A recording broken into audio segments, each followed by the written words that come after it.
Good afternoon, everyone. I am Angel May Andagan Kalumpang, together with my groupmate, Mr. Rosemar Cabildo Jr. This afternoon, we will be discussing about the Chapter 5, which is Gender Fair Language. But before anything else, let me introduce to you the learning outcomes of this chapter. First, identify the ways language discriminates against women.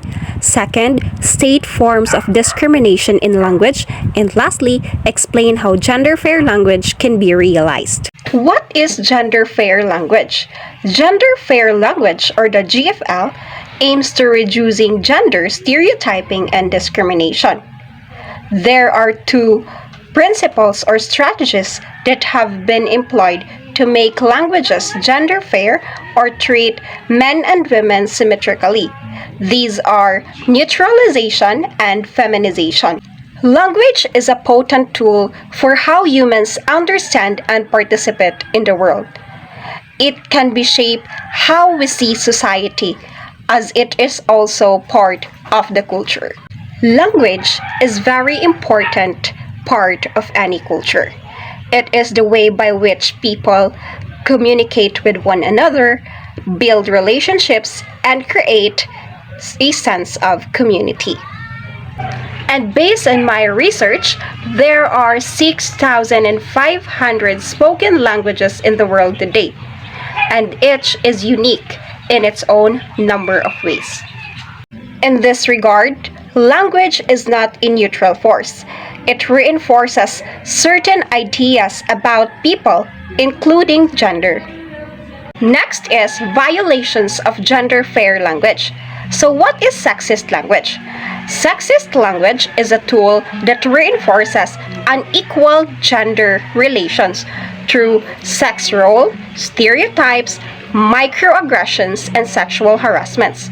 Yes, there is really a violation for gender when it comes to language, because nowadays we cannot deny the fact that many people are trying to discriminate us when it comes to using language.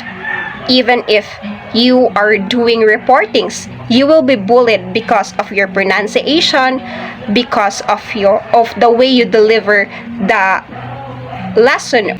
Language can be used to abuse, such as in the case of sexual harassment or to perpetuate stereotypes. All in all, language is a powerful force that plays a significant role on how one individual perceives the world. So good afternoon, everyone. This is Rosemar C. Cabello Jr. And today I will be discussing you some examples in order for us to deepen our understanding in regards to the sexism and language.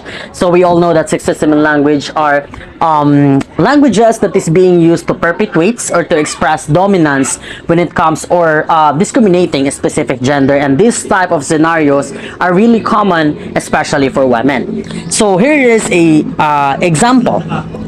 One may refer to a female as a girl rather than a woman. And this type of sentence or expression may imply that they are subordinate or not fully mature. Because if ever that specific person or a woman is at a legal age and you will call her a girl, and she will feel offended because it may imply into her own perspective that she is immature or acting like a child. So it discriminates on her part. She will feel discriminated. Other examples are just like current usage man. Alternatives right now is human being or humankind. Human. Then mankind or men, humankind or people. So as we observe on the first, the current usage, which is the man, we can feel that it is more focused on a man or just like me. And if ever we'll be calling a man on a woman, they might feel discriminated, or they will feel they are not included on that specific society. So that's why we have some terms that we are using right now, human being and humankind, because we learn to accept, and also we are acknowledging their existence, which is the woman.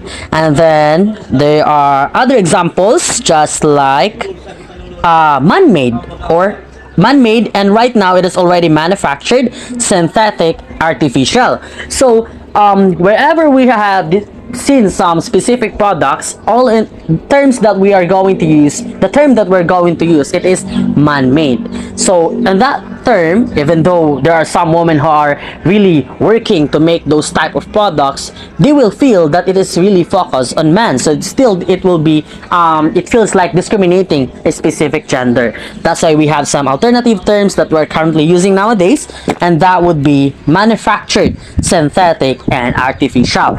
Now other examples is like this: a student should bring his notebooks to class every day. And right now, all students should bring their notebooks to class every day.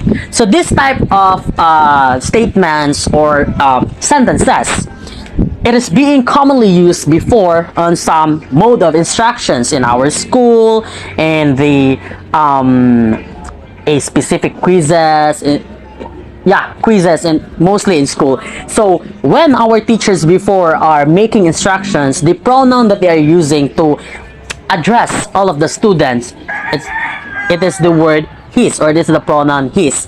But right now, since we acknowledge all of the gender and we are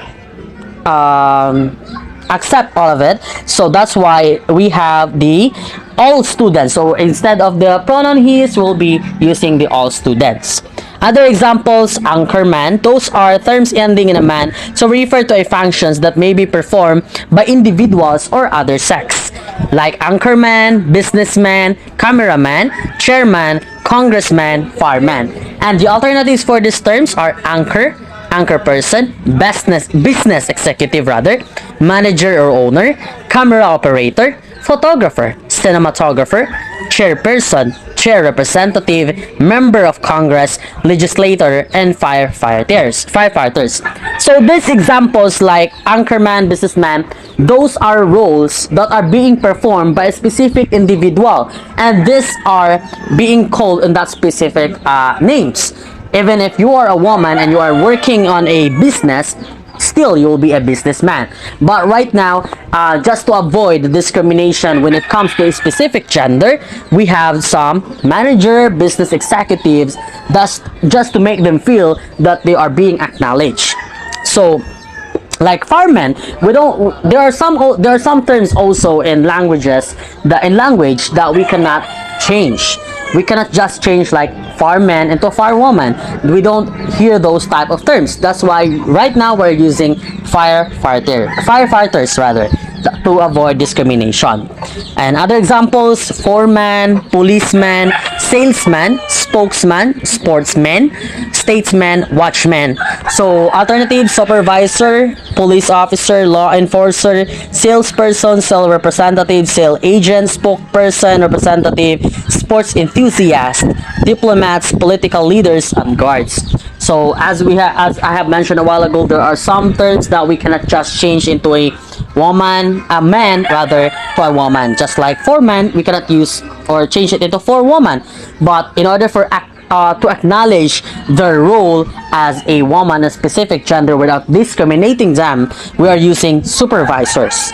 So in that way, they feel acknowledged. So as a additional information, it doesn't really mean that if ever these terms like foreman, policeman are discriminating the gender or specific gender, specifically woman. It is because back on the previous time, most of those roles are being performed or being took by men. So that's why those terms are existing. But since right now there are some feminists that